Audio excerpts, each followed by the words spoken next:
Mastering guys tend to find a speaker that that works for them, that they really like the sound of and they feel they can work on, and they usually stick with that speaker for quite some time. So when the opportunity came to work here at Sterling, I decided that it was time to look for a speaker that I could live with for a long, long time.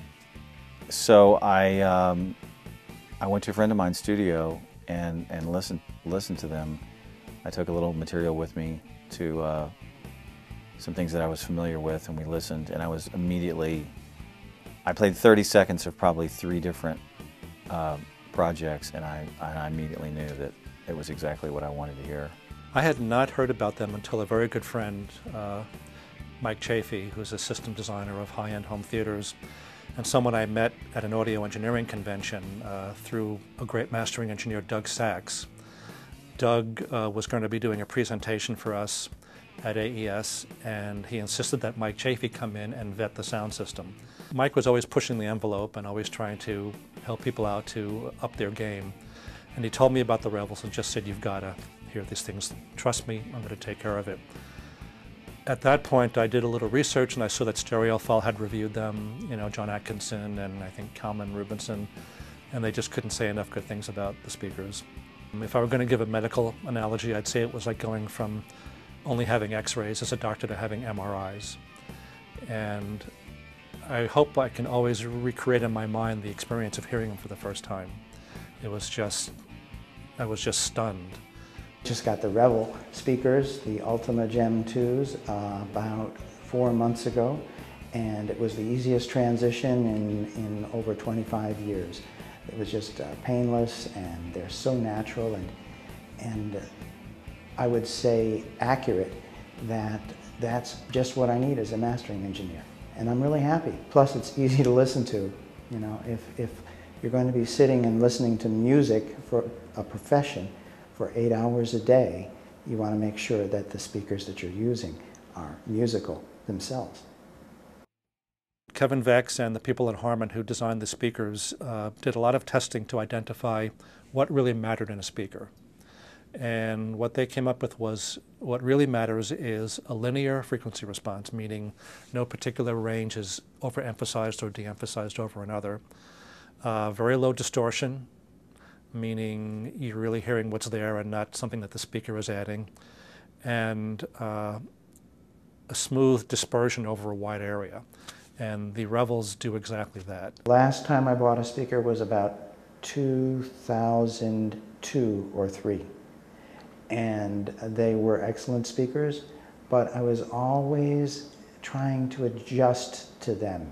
Always finding that a client would say, "I need more high end," or "I need more low end."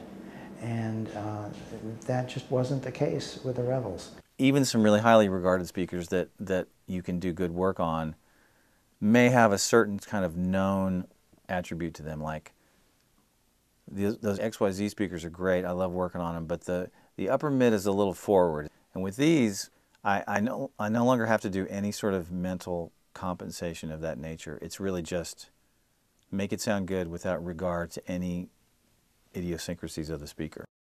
The low-level detail resolution is extraordinary. You can really hear small changes in the audio. You can hear the effects of your processors. You can hear what they call microdynamics, meaning small dynamic level changes that are occurring in the speaker and in the sound. In fact, I sort of rediscovered all my own equipment that I've been working with for years, took on a whole new dimension with these speakers. I've actually come to really like the bass a lot too, because it's so defined and so even that you can hear really small EQ changes in the difference between boosting something or cutting something at 80 hertz or 100 is super easy to hear. Ear fatigue on the Revels is extremely low. They don't squawk at you. You can listen loud, which I don't do for very long periods of time, but you can play the gnarliest rock and roll quite loud, and they don't add any gnarliness or any unpleasantness on their own. Whatever unpleasantness is there is, going to be there, but you can listen loud, you can listen at a moderate level, you can listen at a low level. So because of all that range, and because of their lack of coloration, they're pretty low ear fatigue. In terms of my advice to another mastering engineer, obviously the more you hear, the better your work is going to be. These speakers tell it like it is and they make it fun. They don't flatter. They do reveal problems, but when it sounds great, it really sounds great. Makes being at work a pleasure. Translation is excellent. Mastering engineers are seeking nirvana, and I really think that we've come close to nirvana with the Revels because they are accurate but also non-fatiguing. That combination is very hard to find. They're fun to listen to. They're easy to get results on, and I think they're actually a really good value. I would put these speakers in the absolute highest level of speakers made by anybody anywhere today.